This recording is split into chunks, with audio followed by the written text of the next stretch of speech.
মানুষ পারে না এমন কিছু নাই। মানুষ যা কল্পনা করতে পারে মানুষ তা করে দেখাতে পারে। এজন্য আমাদের কল্পনার জানালাটাকে বড় করতে হবে। আই রিপিট, মানুষ যা কল্পনা করতে পারে, ইমাজিন করতে পারে, সেটা মানুষ করে দেখাতে পারে। ওই ক্যাপাসিটি দিয়ে আল্লাহ তাআলা মানুষকে তৈরি করেছেন। সুবহানাল্লাহ, সুবহানাল্লাহ। লাকাদ খালাকনাল ইনসানা ফি আহসানি তাকওয়িম। এই ব্রেনকে খাটিয়ে মানুষের কত ইনভেনশন, কত ডিসকভারি, মানুষ সভ্যতার পর সভ্যতা বিনির্মাণ করেছে। চোখ ধাঁধানো মানুষের আবিষ্কার তাক লাগিয়ে দিয়েছে গোটা বিশ্বে, একটার পর একটা করে। আল্লাহ এমন ভাবে মানুষকে তিনি তৈরি করেছেন। লাকাদ খালাকনাল ইনসানা ফি আহসানি তাকওয়িম। চমৎকার অবয়বে, তার দৈহিক অবয়ব যেমনি সুন্দর, তার বুদ্ধিগত, তার চিন্তাগত, তার ইন্টেলেক্ট, এটাও তেমন সুন্দর, এটাও তেমন চমৎকার।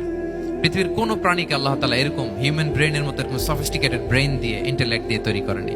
এজন্য সব প্রাণী থেকে মানুষ আলাদা।